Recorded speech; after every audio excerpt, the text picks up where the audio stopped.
What up there, Mikey Scrooge? Good friend Michael here. We're at the Fifth Third Riverbank run today, the 2018 edition of this race.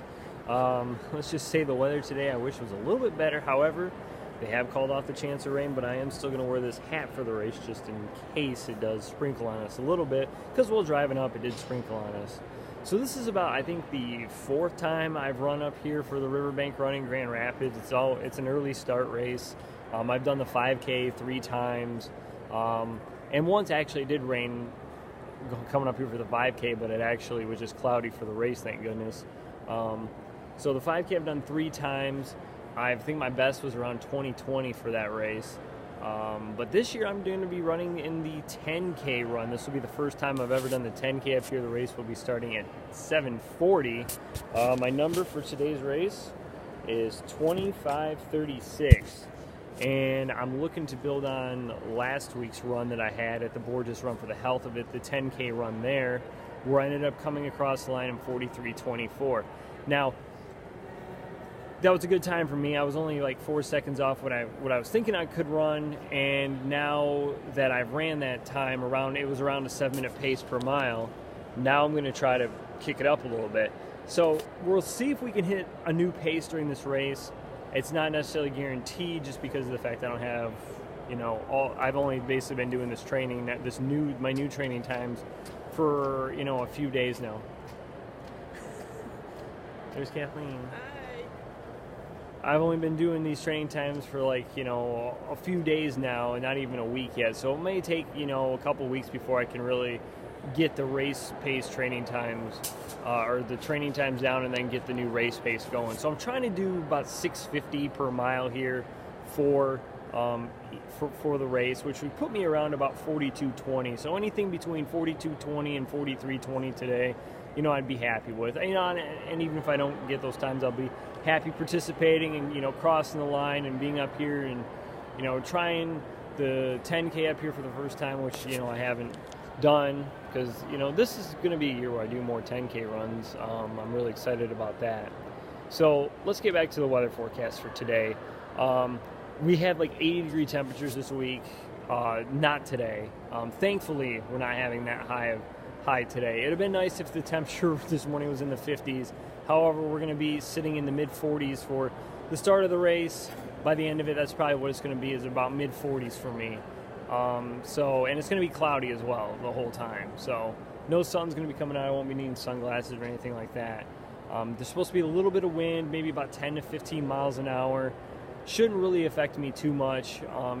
If it's blowing on my face, it might affect me a little bit more. But otherwise, that shouldn't be too bad of a problem. And they were calling for it to be windy earlier in the week. I was thinking it was going to be really, really bad. But this should be pretty much okay. So the 5K, I think that race that one's underway. They're sending off waves of that right now. 10K will go up at 7:40, and then you're going to have the 25K run, and then there's people that will be racing in their wheelchairs. There's going to be 5K walk that will be going on later on in the morning as well. So I think there's usually about 25,000 people for this race. So compare that to Borgess, where we had 7,000. This is a lot bigger race, most definitely. So the 10K route takes us out basically toward John Ball Zoo. We'll run actually right by it, and then we're going to come back into the down into Grand Rapids again. Well, it's still in Grand Rapids, but the 10K course will at some point meet up with the 5K course, and the last mile is, I think, the same for every single race, kind of like what the Borgess race is. And the last mile, I can tell by the elevation chart, it kind of gets a little hilly in there. And I already know about that anyway. So we start out on Monroe. I think we finish over on Lyon. I'm not really sure what street it is. I'm not from Grand Rapids. But then after the race, I'm going to get, what? Your sister-in-law is. Yeah, she knows the streets better than I do. I'm just running around the streets and hey, I'm following the crowd. And if they're going the right way, I'm fine with that. So after the race, then we'll have some festivities that I'll stick around for a little bit. Get some Buffalo Wild Wings, get a drink, recap the race for you as well. You'll see the start of the race. I'm pretty much ready for it. Let me show you the shirt really quickly if I can. Here it is. It says Riverbank Run and the date on it's Fifth Third. I think they're actually different colors. The outline of the around Fifth Third is different colors for the different races. Because if you flip over onto the back, which there it is, it says 10K on the back, so that is a specific shirt for the race. So I think that's what it is. So I'm going to get stretched out. I am going to do a little warm-up run, and then we'll all be set for the race because we got about 35 minutes to go before the start. And I want to make sure, obviously, that I am fully ready for this. And I'm in the right starting spot, too. So I'm probably going to start up near the front. Like I said, 650 pace is what we're going for. 142 to 143 for the quarter miles, 325 at the half mile point. That's where I'd like to be. If I get in the zone for the first mile, I can pretty much hold it for after that. So we'll talk to you a little bit later. First heat, guys. First heat.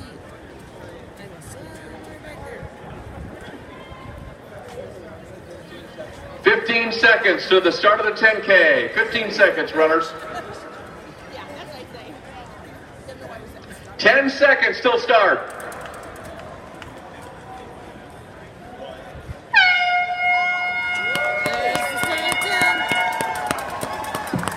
And they're off. Our 10K runners, let's give them a big round of applause. The 10K run today brought to you by the great people at Dematic.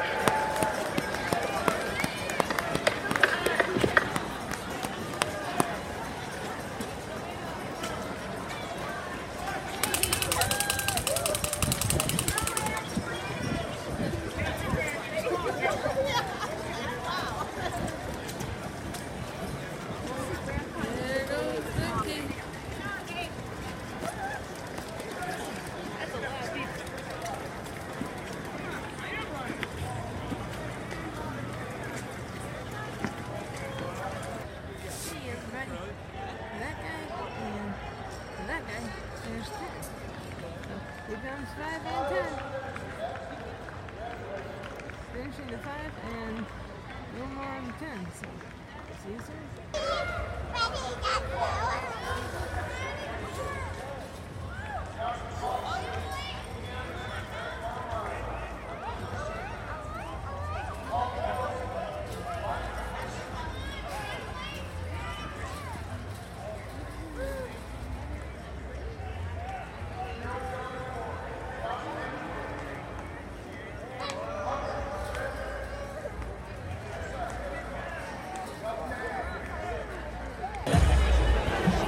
This is the finishers area after the race.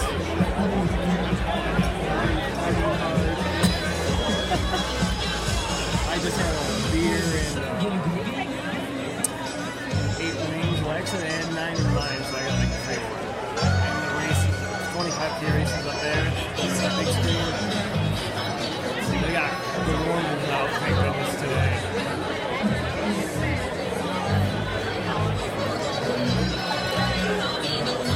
Awesome.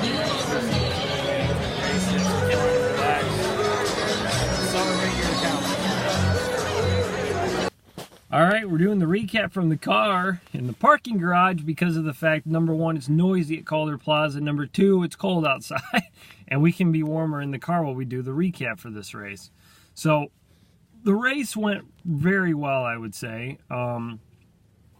My watch actually said the course was about 0.8 of a mile longer than the 6.2. So, I mean, I don't know if that was from me maybe weaving a little bit in and out, but I didn't really, weave in and out at the start and anywhere really along the course. So maybe because they had to do some course changes because of some construction this year, maybe that was the closest they could get for it to be to 6.2 miles. I'm not exactly sure yet. I'd have to ask someone else to see if they ran an extra 0.8 of a mile or not for the race. But anyways, I got started out really good at a really good pace. Ended up being 3:25 at the half and about 6:46 at the first mile mark. So just a little under my 6:50 pace, which was good. It's always good to get a little bit of time that's a little bit quicker, especially early in the race, get a little bit of bank time. And a lot of there wasn't really a lot of long straightaways. A lot of it was, turn here and then maybe like a a quarter mile later turn somewhere else. So you didn't have to run down a lot of long straightaways except for toward John Ball Zoo, and then running away from John Ball Zoo were probably the longest straightaways there were. There were some other long straightaways as well, but not a whole lot of long straightaways. Mile 2 ended up being about 6:48, so I had 6 seconds of bank time. Got some water at mile 2. Ran by John Ball Zoo. You couldn't see any animals or anything. All you could see was the entrance to the zoo area. Third mile was basically that was a long straightaway heading away from John Ball Zoo back toward Grand Rapids, toward the main part of Grand Rapids, the downtown part. So third mile was a 6:50, so I'm right on my time that I wanted to be running. So it's like, okay, we got a 6-second lead here for the first 5K of the race. Actually, at the mile mark, I remember the first mile, my watch went off a little bit before the mile marker. So, I mean, I know I didn't weave in and out that first mile, so maybe it was just measured a little bit wrong. I don't know, to tell you the truth. But it's not that big of a deal anyways. So we ran basically through the Pew campus of Grand Valley State University, so I got to see some of their campus there. That was really nice. Never seen really any of that. It was cool running under like the overpass that's overhead, so you can like hear the cars above you. The fourth mile, let's look at my watch here, ended up being a 6:56, so all my bank time at that point was gone, used up. So the last 2 miles, you know, is basically I was either gonna have to get back to 6:50 or I was gonna lose some time there, which I did end up losing some time. The last 2 miles of the race ended up being the last 2 miles of the 5K course is what it basically ended up being, which was fine, no big deal there whatsoever. I obviously at that point I knew the course pretty well, knew we had a big hill coming up. We had to go basically, I think it was like an exit ramp or something, or an entrance ramp. We go up and then we come down on the other side. So going up the hill was definitely a struggle at mile 4, but the downhill was nice afterwards. I was able to get some speed going again. We ended up going across the Grand River, across a bridge with a brick stone for the road. That's always a really cool thing to do when running the riverbank run. So I got to mile 5. My time ended up being, let's see here, was 7:07. So then at that point, I'm 17 seconds over what I wanted to be for my split. But the last mile, I ended up really pushing it. We go, after we get to mile 5, it's straight away basically into an uphill. We turn the corner, more of an uphill, a little bit of a downhill, back into an uphill, and then a downhill, and then you make a few turns to the finish line. I'm pushing it. There's a few people I'm passing here and there, and I can really feel I'm trying to pick up that speed, trying to pick up that pace, and then I always forget you make like a couple of turns, and then you start heading toward the finish line, which is farther away than what I always imagine is. I always think it's right around the corner, but it's not right around the corner. My last mile ended up being 7:09, so only 2 seconds slower than what I had for my 5th mile. So I was really happy about that, even though it was 19 seconds slower than what I wanted to be running for my pace. I was like, you know what? That's really good to at least hold my ground there. And I could really feel, like I said, I was pushing myself in that last mile really hard to, go up the uphills as quick as I can, and then just take the downhills really, really fast, and then hold that speed off the downhill for as long as I can as we finish that last mile. Cross the line. So my time said 43:26 unofficially. We'll have to see what it is officially on the website when I get home. And so it was like I said, it was like 6.28 miles. So it was like, 2 seconds, I think, slower than what I was last week at Borgess. But then again, Borgess was actually shorter than a 10K. That was actually like 6.14. This was 6.28. So technically last week, if it was actually a 10K, I would have been, or if it was like right on 6.2, I would have actually probably been around, I think, 43:20 or 43:48, and I'm around 43:26 today. But if you take into effect this was longer than a 10K by 8/10 or 8/100 of a mile, I would have really been under 43 minutes today. So, I mean, it's still a good race. I'm really happy with it. I really think I ran better than what I definitely did at Borgess. You know, obviously my mile times, my splits were faster than I was when I was at Borgess, because comparing those really quickly here, if I can actually hit the right button on my watch, and it, you know, I was 6:59, 6:56, 7:02, 6:54, 7:17, and 7:25. So compare that to last week. I mean, I had a 6:46 first mile, so I'm already 13 seconds ahead there, and then a 6:48.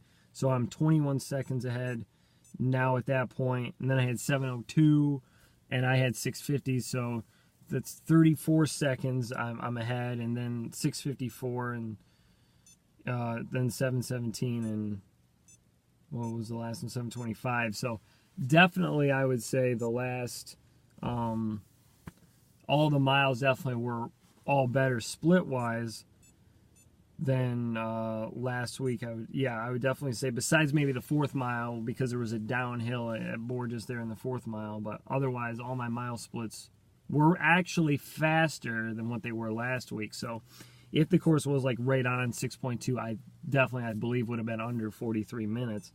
But that's okay. I definitely will take this as a better run. The training's going well, and I'm looking forward to other 10K races. So next week will be the Oaklawn Hospitality Classic over in Marshall, Michigan, which is going to be a 5K and a 10K, and you have the opportunity where you could run one or the other, or you could do both because of the starting times are different. So I'm going to be actually doing a double next week. I'm going to do the 10K. That's what runs first.